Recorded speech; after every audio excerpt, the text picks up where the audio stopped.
Welcome to the Mogul Performance Podcast, where we develop leaders at all levels. Doesn't matter if it is the new leader, the seasoned manager, the VP, the business owner, the CEO. We coach all of them through various leadership coaching techniques. So today what we're going to talk about is we're going to talk about the differences between emotional intelligence and emotional fitness, because knowing the right skills and actually applying them under pressure, emotional fitness, are two very different things. Just a quick reminder of the services that we offer. We offer leadership coaching at Mogul Performance. And again, we help that new leader, that seasoned leader, and also the leader who is in that high level, high stakes position. We also have free resources on our website. Please go ahead and take a look at those and download those for your benefit. And then also, if you are interested in learning more about Mogul Performance, send us an email, book us a call, and you can find that through our website. All right, so let's go ahead and dive into it. So let's talk about emotional intelligence. Emotional intelligence is about understanding and managing emotions, yours as well as others. And it is broken up into two separate groups. There is self-management, which is self-awareness, self-regulation, and motivation. And then there's relationship skills, which is empathy and social skills. Self-management skills are that internal self-awareness. How do you perceive yourself? How do you regulate your emotions? And how do you drive your motivation? What is driving that motivation? And the relationship skills is that external self-awareness. It's giving empathy to other people and having the correct social skills around other people and being able to essentially read the room. And also those relationship skills from that external perspective are when you are able to understand an individual's perception of yourself. And through coaching, we were able to help bring more of that to light. But let's talk about and dive more into self-awareness. So self-awareness is being able to recognize your own emotions as they're happening and then how they affect your behavior. Self-regulation is the ability to manage those emotions as they come up appropriately. And then motivation is staying driven, especially when things get tough. And then there's empathy, which is how you consider the feelings of others. And then lastly, social skills. That is navigating and managing relationships effectively. So many leaders may rank high on a emotional intelligence assessment, for example. But when push comes to shove and stress is high, they struggle to apply it. So emotional intelligence is the foundation, but it is not the finish line when it comes to regulating emotions in a stressful environment. Emotional fitness, on the other hand, is the application of emotional intelligence under stress, pressure, and uncertainty. It is about emotional resilience, energy management, and understanding your capacity. While emotional intelligence is what you know how to do this, emotional fitness is what you do consistently, especially when things get hard in real time. So, some ways to say this is you can know how to swim in the theory of emotional intelligence. You've been taught about it, you've heard about it, you've been in classrooms around it. But emotional fitness, that is what keeps you afloat in the storm of chaos. Emotional intelligence, that's the user guide. That's the manual that tells you what you're supposed to be doing in a situation, right? Again, we sit in classes and we learn about this, but emotional fitness is actually doing the work, looking at the program that you have and applying it in real time.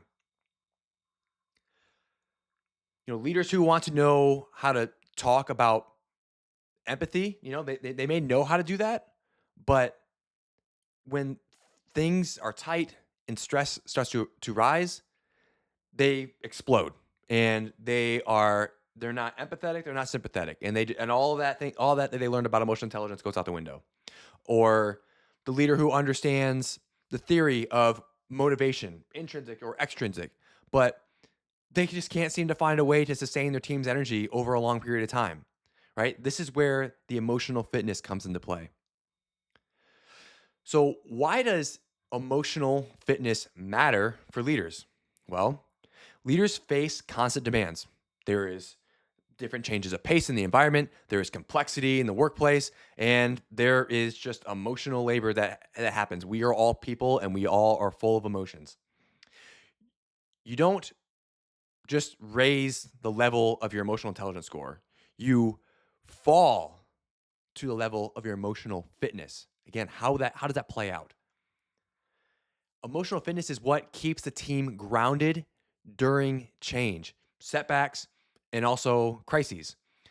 It's especially crucial in a fast-paced sector such as healthcare or tech or government or military operations, those kind of environments. So let me tell a story. Under my first deployment that I had when I was in the military, there was two different arguments between day shift and night shift, and they just could not figure out how to work with one another. They have been consistently trained on emotional intelligence, a lot of training around emotional intelligence in the military, but they weren't able to apply that in real time. As soon as someone said something wrong to the other person, or they received it the wrong way, all that went out the window. There was finger pointing and there was arguing. But if we had the emotional fitness, or if the leader of those two had the emotional, let's say, responsibility in that situation, that would have been worked through a lot quicker. It took over a week to solve an issue around filing, filing data and how the data was managed.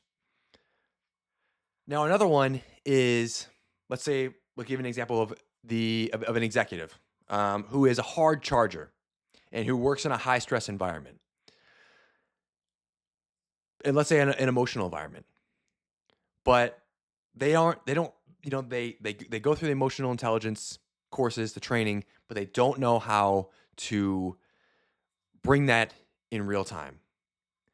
That all goes out the window. They're stressed when they go home, and then when they come into work, that that level they're able to take on from other people's emotions, they can't handle it anymore. It brings them overboard.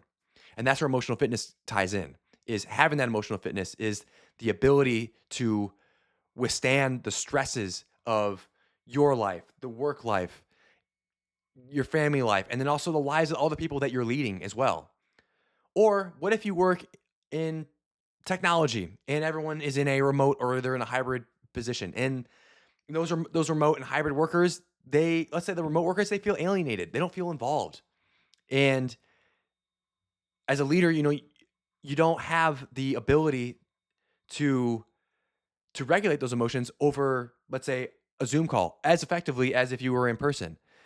And they share these with you, and you've already gotten off of a tough call, with another team member who's going through something. Emotional fitness is where that plays in. I want to show you a real life example. So let's say, so we had an executive we worked with at Mogul Performance, and they had all the credentials. They scored high on emotional intelligence assessments. They were on the self awareness, the empathy, the communication. On paper, they were solid, great. But when it came to the real test, their department was blindsided by a system outage during a critical operating window, and pressure skyrocketed. The senior leadership was demanding updates consistently. Their team was spiraling into panic, and some even began placing blame. They started pointing fingers at other people. This executive had the knowledge of how to stay calm under pressure and support the team, but the knowledge alone doesn't create presence under pressure. So what made the difference? Emotional fitness. That's what made the difference. Instead of reacting, they paused. They looked around. They centered themselves within 2 minutes to focus on breathing before stepping into the team room. They acknowledged the emotion in the room. They said, I know everyone's feeling the weight of this, but we didn't see this coming, right? They connected with them. They redirected the energy towards action, not blame. They weren't pointing fingers. They stayed clear.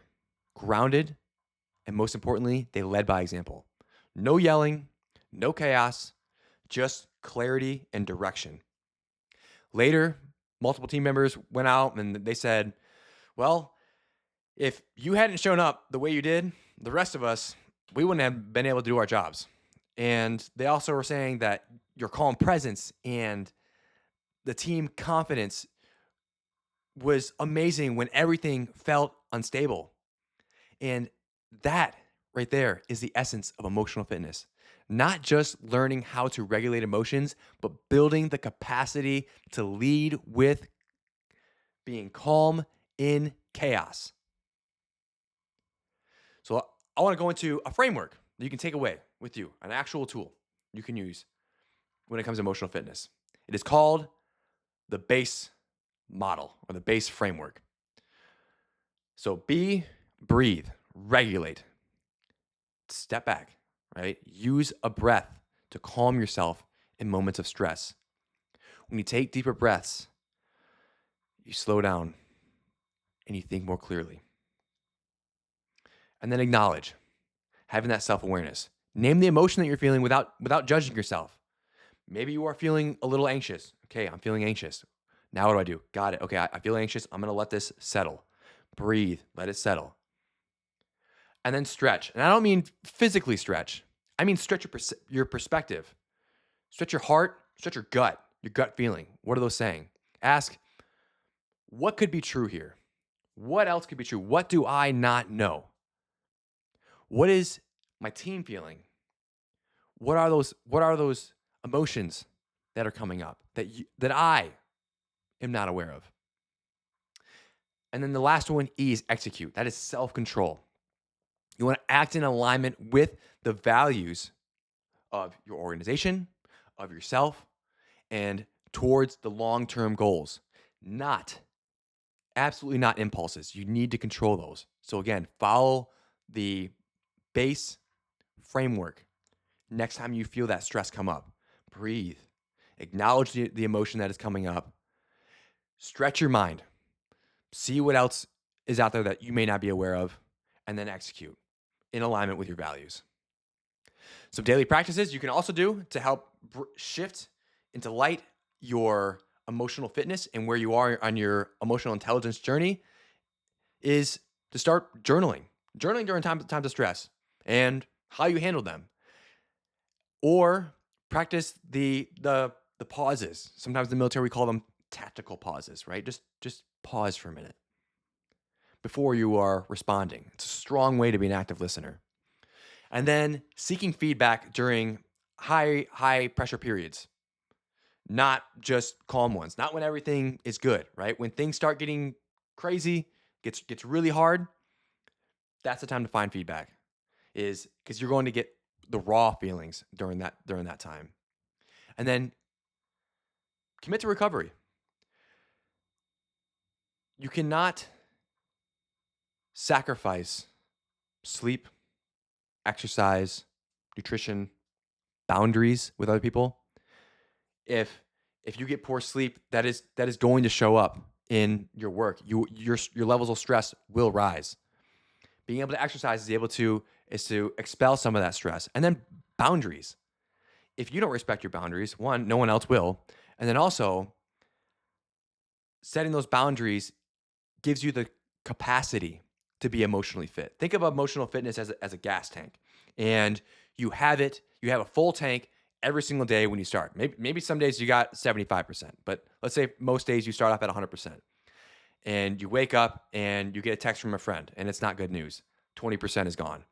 And then already you haven't even gone to work yet, right? So you exercise a little bit, you go up another 10%, and then you go to work. And you're in a couple of meetings, and then next thing you know, system outage is happening. Something happened, 50% emotional fitness is gone.